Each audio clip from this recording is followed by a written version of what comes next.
বৃষ্টি কমায় বন্যা পরিস্থিতির কিছুটা উন্নতি হয়েছে চট্টগ্রামে। বেশিরভাগ উঁচু অঞ্চল ও পাহাড় লাগোয়া এলাকা থেকে একদিকে পানি নামছে, অন্য জায়গায় বেরিয়ে আসছে ক্ষয়ক্ষতির চিত্র। চট্টগ্রামের ৫ জেলায় ক্ষতিগ্রস্ত হয়েছে ৩৬৯ ইউনিয়নের ৯ লাখ বাসিন্দা। চট্টগ্রাম ও পার্বত্য অঞ্চলের অনেক এলাকায় পানি কমতে শুরু করায় ভেসে উঠছে ক্ষতিগ্রস্ত ঘরবাড়ি ও সড়কের ভয়াবহ চিত্র।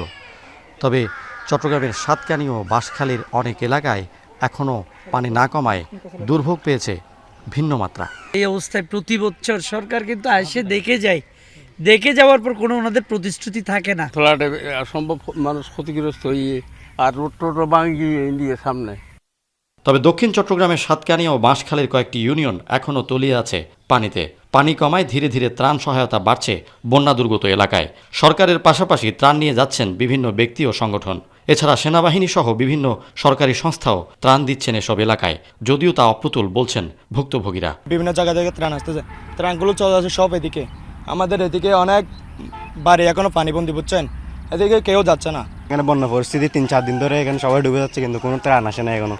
চট্টগ্রামের সাতকানিয়া লোহাগাড়ায় বন্যা পরিস্থিতি পরিদর্শন শেষে বিদ্যুৎ ও জ্বালানি প্রতিমন্ত্রী জানান, সরকার সর্বোচ্চ গুরুত্ব দিয়ে বন্যা পরিস্থিতি মোকাবেলা করছে।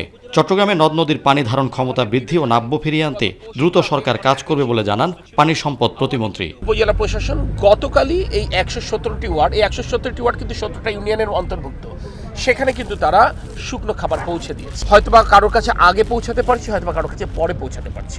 আমাদের রেকর্ড সংখ্যক বৃষ্টিপাত হয়, সেইখানে দ্রুততার সঙ্গে যেন সেই পানিটা নিষ্কাশন হয়, সেই বিষয়টাই মাথায় রেখেই উনি কিন্তু এই প্রজেক্টটা এটা এমইউ করে আমরা এখানে সিটি কর্পোরেশনকে আমরা সেখানে হস্তান্তর করব।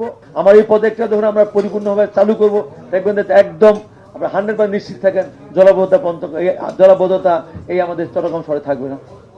সকালে বন্যা আক্রান্ত এলাকার পরিস্থিতি তুলে ধরে সংবাদ সম্মেলন করেন সিভিল সার্জন। বন্যার সময় সবচেয়ে বেশি দেখা যায় ডায়রিয়া, পানিবাহিত রোগ, চর্মরোগ, চোখের সংক্রমণ, শিশুদের শ্বাসকষ্ট এবং সাপে কামড়ের ঘটনা। 285টি মেডিকেল টিম গঠন করা হয়েছে।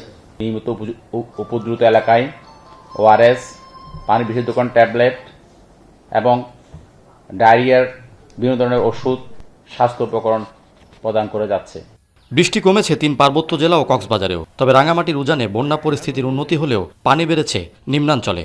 বাঘাইছড়ি ও বিলাইছড়ির নিচু এলাকা সহ নতুন করে বন্যার আশঙ্কা দেখা দিয়েছে 6 উপজেলায়। কালনার ব্যাগ সব ভরে গেছে, সবসময় এরকম পানি কষ্ট আছে। আমাদের এখানে 5 নম্বর ওয়ার্ড খুব নিচু এলাকা, বন্যা কবলিত এলাকা।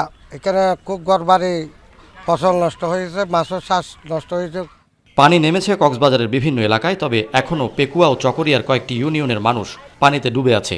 এসব এলাকায় সুপেয় পানির সংকট, অপর্যাপ্ত ত্রাণ সরবরাহের অভিযোগ বন্যা দুর্গতদের। আজকে তো 4-5 দিন ধরে এখানে বিদ্যুৎও নেই। মানুষের যে অবস্থা এখানে, পরিবার সবাই আপনি খবর নিয়ে দেখেন সবার কি অবস্থা, করুণ অবস্থা। 4-5 দিন পর্যন্ত কোনো কি বিদ্যুৎ পাচ্ছে না, যোগাযোগ মোবাইলের সাহায্য দিতে পারছে না, যোগাযোগ করতে পারছেন। কিন্তু আজকে আমরা 1 সপ্তাহ পর্যন্ত বিদ্যুৎবিহীন। আমাদের এখানে কোনো বিদ্যুৎ নেই। বিদ্যুতের কারণে আমরা খাওয়ার পানি এবং ব্যবহারের পানি কোনো কিছু আমরা পাচ্ছি না। বৃষ্টি কমায় পাহাড়ি ঢলের পানি কমেছে নদ নদী ও খালে। কিছুটা উন্নতি হয়েছে বান্দরবনের। পানি নেমেছে অধিকাংশ এলাকায়, আশ্রয়কেন্দ্র থেকে ফিরছে মানুষ। তবে পাহাড়ি সড়কের ব্যাপক ক্ষতি হওয়ায় এখনও কয়েকটি উপজেলায় বন্ধ যান চলাচল।